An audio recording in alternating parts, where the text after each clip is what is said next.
If you suspect a gas leak in your home, you need to act quickly. Today, we'll walk you through the process of a gas leak repair and give you a clear idea of what to expect. Let's get into it.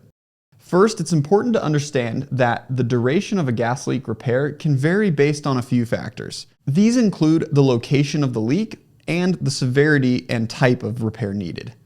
Step 1 is detecting the leak. Using specialized equipment, we can quickly identify the source. This initial inspection can take about 30 minutes to an hour. Once we've pinpointed the leak, the next step is to assess the damage. If it's a minor leak, such as a loose connection or a small crack in a pipe, repairs can often be completed in 1 to 2 hours. Most gas repairs in Arizona do require a permit. For simple fixes like tightening a joint or replacing a small section of pipe, the actual repair work might only take an additional 30 minutes or an hour.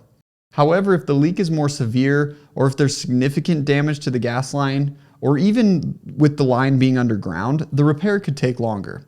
Replacing a large section of pipe or dealing with more complex issues might extend the job to several hours or even multiple days.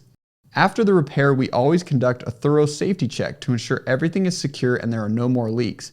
We pressurize the gas line and make sure that it doesn't lose any pressure over a period of time. This final inspection can take about 30 minutes.